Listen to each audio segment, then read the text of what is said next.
यह कथा उस देव की नहीं है जो केवल उड़ता है, पर्वत उठाता है और युद्ध करता है। यह कथा उस साधक की है जिसने अपनी शक्ति से पहले अपने अहंकार को हराया। हनुमान जी को लोग अक्सर चमत्कारों का देव कहकर समझ लेते हैं, लेकिन रामायण में हनुमान जी का स्थान चमत्कार से नहीं, चरित्र से तय होता है। यह कथा है एक ऐसे योद्धा की जो खुद को कभी महान नहीं मानता, लेकिन इतिहास उसे महान कहने पर मजबूर हो जाता है। यह कथा किसी चमत्कार को बढ़ा चढ़ाकर नहीं बताती, बल्कि हनुमान जी के चरित्र, त्याग और सेवा भाव को दिखाती है। हनुमान जी का जन्म कोई रहस्यमयी घटना नहीं था, बल्कि एक स्पष्ट कारण और उद्देश्य के साथ हुआ। अंजना, जो पूर्व जन्म में अप्सरा थीं, ऋषि श्राप के कारण वानरी रूप में जन्मी। उन्होंने कठोर तप किया। वायुदेव ने उस तप को केवल वरदान नहीं, बल्कि उत्तरदायित्व दिया। हनुमान जी का जन्म इसलिए नहीं हुआ कि वे बलवान हों, बल्कि इसलिए हुआ कि रामकथा आगे बढ़ सके। बाल हनुमान ने उगते सूर्य को फल समझकर पकड़ना चाहा।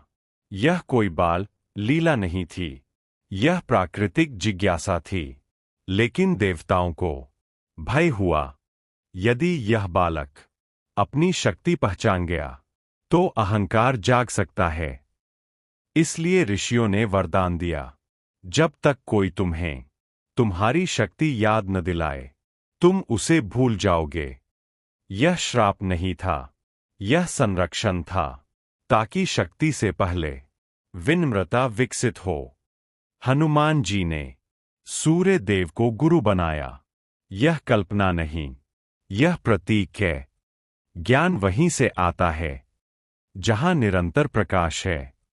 हनुमान जी ने वेद, व्याकरण, नीति और शास्त्र सूर्य के साथ चलते हुए सीखे, पर कभी किसी को यह नहीं बताया, मैं ज्ञानी हूं।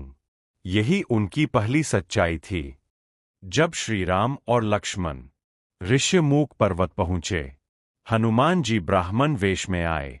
उन्होंने अपना परिचय नहीं दिया, उन्होंने राम का दुहक समझा। राम ने तुरंत कहा, जो ऐसा बोल सकता है वह केवल विद्वान नहीं, हृदयवान है। यहां से हनुमान जी की यात्रा शक्ति की नहीं, सेवा की बनी।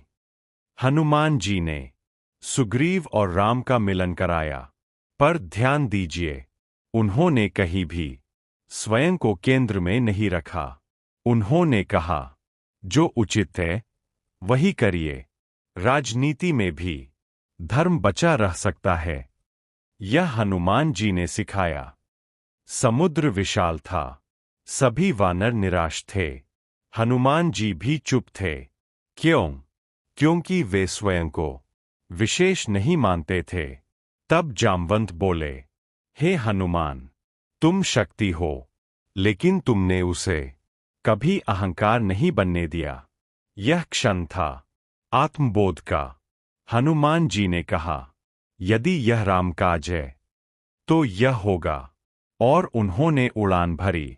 लंका में हनुमान जी राक्षसों से नहीं डरे, लेकिन उन्होंने किसी निर्दोष को चोट नहीं पहुंचाई।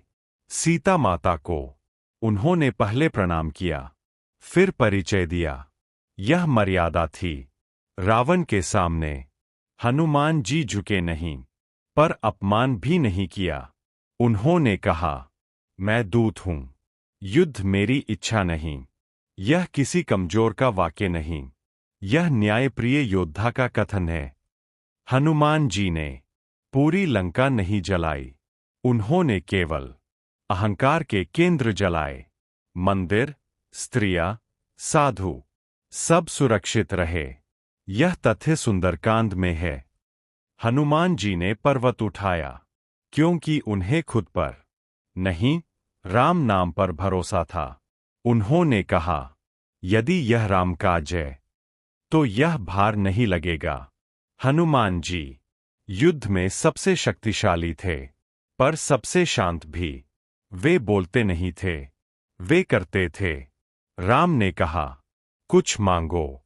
हनुमान जी बोले, जहां राम कथा हो वहां मेरी सेवा हो। यही है रियल हनुमान। अगर यह जानकारी अच्छी लगी हो तो लाइक करें। इसके आगे की और कथा या जानकारी के लिए हमें कमेंट करें।